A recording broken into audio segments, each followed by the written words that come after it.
Kalau ada penindasan, jangan diam saja. Kalau ada ketidakadilan, jangan diam saja. Karena kalau diam saja, kamu membiarkan kebencian lahir. Sekarang kok jadi banyak, Pak, kasus-kasus pembulian. Ya mungkin awalnya cuma di sana. Tapi lama-lama mode bully itu terus menjalar kemana-mana. Kenapa? Kita ini saling terkait. Ketidakadilan di satu tempat adalah ancaman bagi keadilan di semua tempat yang lain.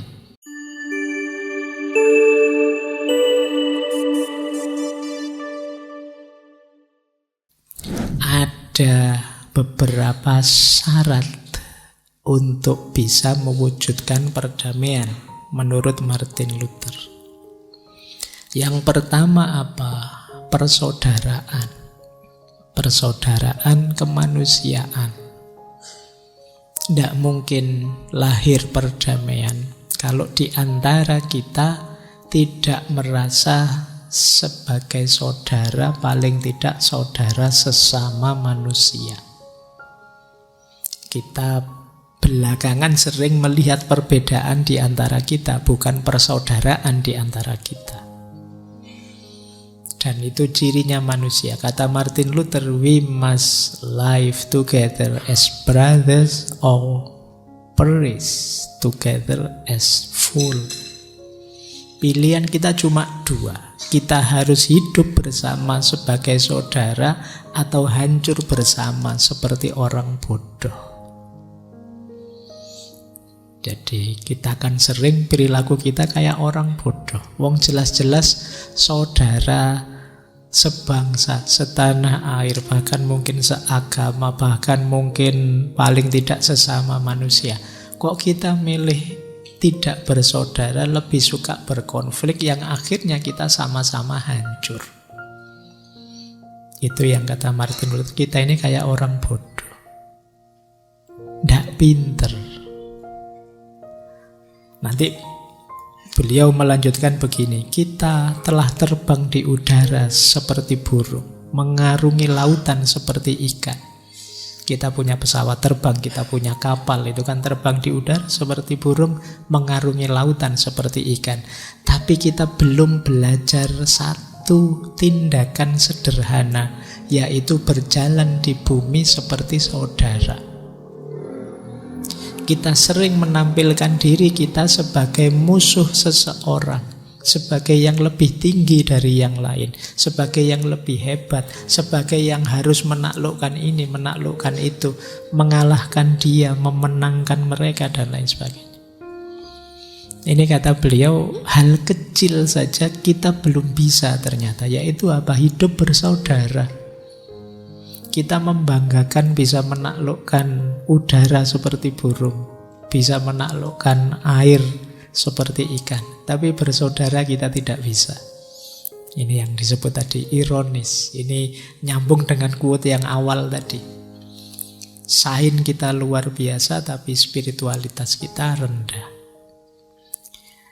Kata beliau, orang belum disebut hidup sampai dia mampu melampaui batasan sempit dari kepentingan individualistisnya menuju kepentingan yang lebih luas bagi seluruh umat manusia. Jadi kalau kita ingin disebut seseorang yang hidup, kita harus melampaui individualitas kita, memikirkan juga kepentingan yang lebih luas, tidak hanya ego kita.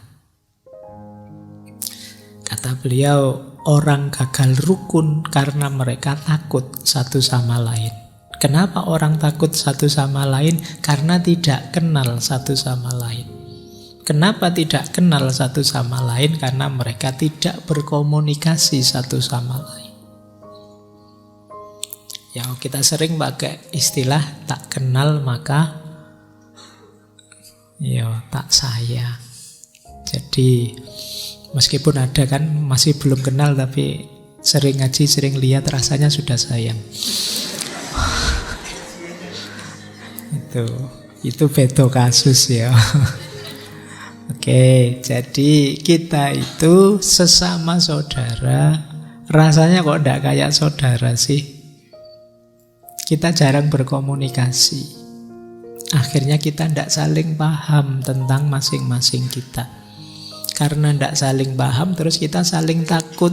Jangan-jangan dia mau nyerang aku, jangan-jangan dia mau menjatuhkan aku, jangan-jangan dia mau menghancurkan aku. Jadi dalam hidup ini kita lebih sering waspada, khawatir diserang, khawatir dijatuhkan. Akhirnya kita baper. Kalau ada temennya WA dibaca bolak-balik, ini melecehkan aku, apa ngeritik aku, apa guyon, apa. Nah kan kita gitu, karena kita perspektif negatif. Jadi kita tidak nyambung dengan saudara-saudara kita sendiri. Ego kita kuat.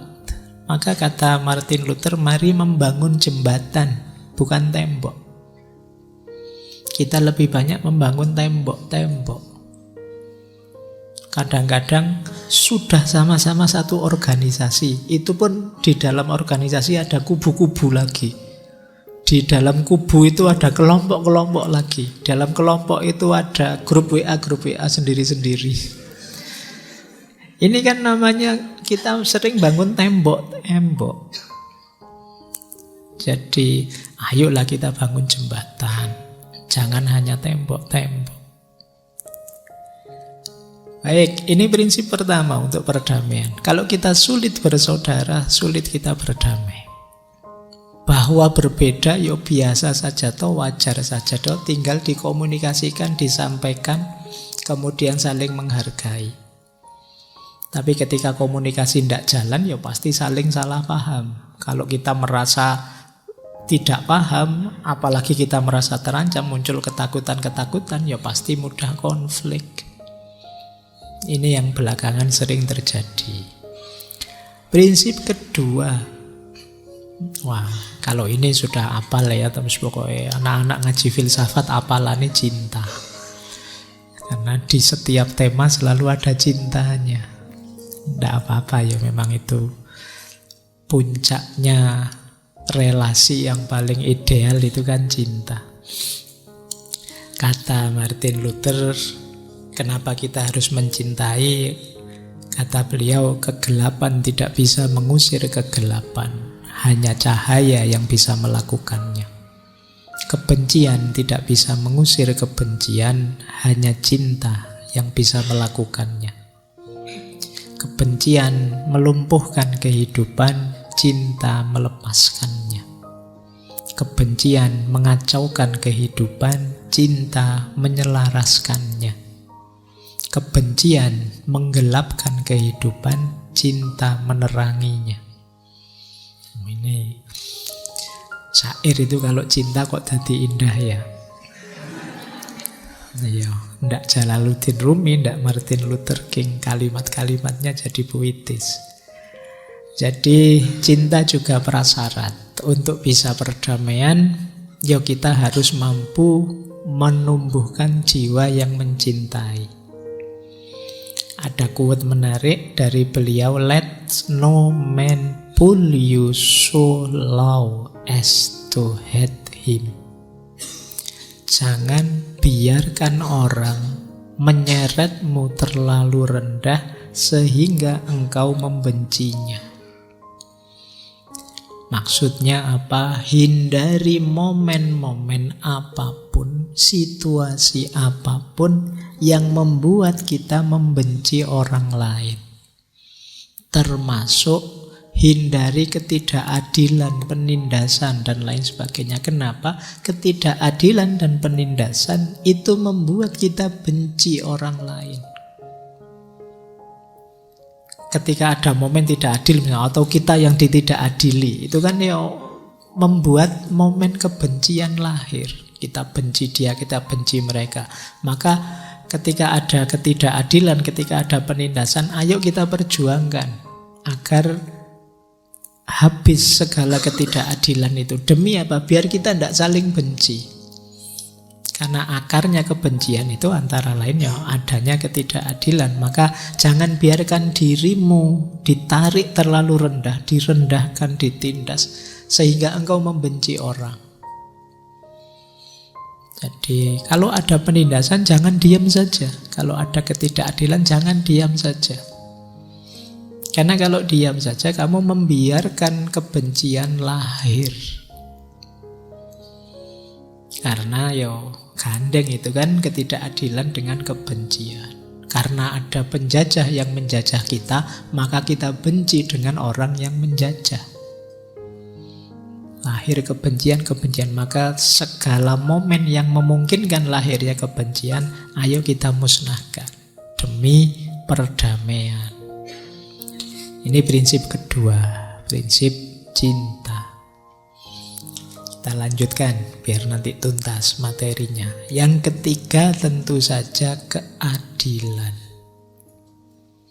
Jadi ini 3 prinsip yang jadi prasyaratnya perdamaian.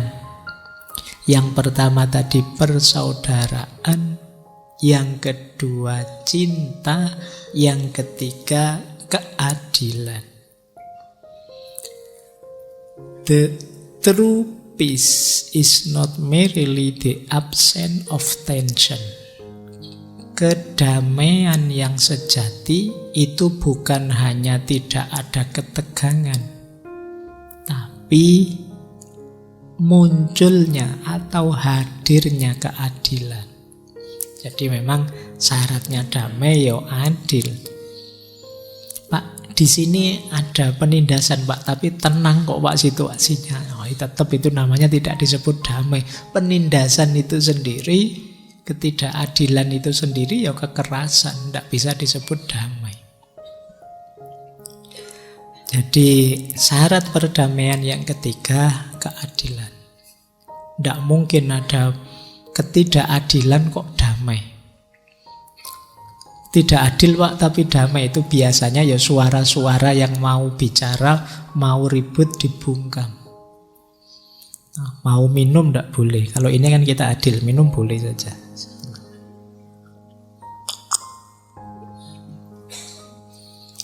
Oke, kalian juga boleh minum, tidak apa-apa kalau ada. Terus ya, jadi yang ketiga keadilan. Kata beliau begini loh, sejarah harus mencatat bahwa tragedi terbesar dari periode transisi sosial ini bukanlah teriakan keras orang-orang jahat, tetapi kebisuan yang mengerikan dari orang-orang baik. Jadi orang jahat teriak-teriak, orang jahat merusak, itu wajar saja. Tapi lah kok orang baik diam saja. Itu tragedi terbesar, kata Martin Luther. Ketidakadilan di satu tempat merupakan ancaman terhadap keadilan di semua tempat. Jadi kalau ada satu saja ketidakadilan terjadi, jangan anggap itu itu di sana kok Pak tidak adil, di sini masih sangat adil. Jangan lupa bahwa itu ketidakadilan di sana itu adalah ancaman terhadap keadilan yang sekarang ada di sini. Presidennya sih di sana, lama-lama bisa nular ke sini. Kita terjebak dalam jaringan mutualitas yang tidak terhindarkan, terikat dalam satu kesatuan takdir. Apapun yang mempengaruhi seseorang secara langsung akan mempengaruhi semuanya secara tidak langsung. Di sana misalnya ada kasus yang rame hari ini, pembulian. Sekarang banyak cerita pembulian ya. Sekarang kok jadi banyak Pak kasus-kasus pembulian. Ya mungkin awalnya cuma di sana, tapi lama-lama mode bully itu terus menjalar kemana-mana. Kenapa? Kita ini saling terkait. Mungkin orang tertentu membaca, wah kok asik ya ngerjai teman kayak gitu, terus nularlah ke sini. Yang kemarin rame sampai hari ini, budaya ngeprank. Mungkin awalnya yang ngeprank itu hanya satu channel di sini, terus viral rame. Wah kok asik ya ada prank-prankan bohongi orang sampai jungkel-jungkel itu. Terus tak bikin juga di sini nular. Nanti di sana juga ikut. Wah kurang kreatif, saya lebih kreatif ngepranknya. Terlalu lama terus di mana-mana lahir. Ketidakadilan di satu tempat adalah ancaman bagi keadilan di semua tempat yang lain. Jangan dibiarkan. Jadi mesti nanti menjalar kemana-mana. Itu kayak apa wis contoh sederhana kalian di kampus itu, misalnya ada dosen, kamu curang, tapi dosennya sangat baik. Terus karena meskipun kamu curang, enggak apa-apa lah kamu curang, kamu tetap lulus dengan nilai A misalnya. Nah, dosen satunya melihat dosen itu, wah dosen itu kok mahasiswa curang malah dikasih nilai A. Nanti kalau saya tak kasih nilai jelek mahasiswa ini, saya kalah populer sama dosen itu. Nanti bias berarti tak kasih A juga lah. Terus menjalar kemana-mana. Jadi mungkin kamu adu-adu juga, Pak saya sama dosen itu dikasih A Pak meskipun absennya kurang. Masa kalau di Bapak mahal sekali nilainya. Ketidakadilan di satu tempat menjalar kemana-mana. Alah wong gitu saja kok marah, di sana itu lebih dari itu juga bisa. Menjalar. Maka jangan toleran kalau dengan ketidakadilan. Barang siapa yang secara pasif menerima kejahatan, sama-sama terlibat di dalamnya. Sama halnya dengan orang yang turut serta melakukan kejahatan. Dia yang menerima kejahatan tanpa memprotesnya sebenarnya bekerja sama dengannya. Makanya kalau dalam Islam itu man ra'a minkum munkaron, barang siapa yang melihat di antara kalian melihat kemungkaran, ketidakadilan, maka harus bergerak untuk mengubah, mengatasi. Kalau mampu dengan tangannya, dengan kekuasaannya. Ya kalau tidak mampu dengan mulut cukup. Kalau masih tidak mampu, siapalah saya Pak. Itu yang mungkar orang besar-besar semua. Ya paling tidak dengan hati kita. Hati kita yang ingkar. Saya tidak setuju pokoknya. Yang seperti itu. Nah, itu solusi menurut saya cerdas. Karena kadang-kadang ya kita ngomong bisa terancam juga sih. Ya paling tidak hati lah. Semoga yang hati ini kita tidak nawar. Kadang-kadang hati juga kan kita nawar. Kalau hati kan tidak ada yang tahu, tidak masalah. Baik, ini prasyarat 3. Ini rasanya sederhana tapi ya tidak gampang. Perdamaian sejati akan lahir kalau diawali situasi keadilan, relasi yang penuh cinta dan persaudaraan. Ini 3 prasyarat utama demi lahirnya perdamaian.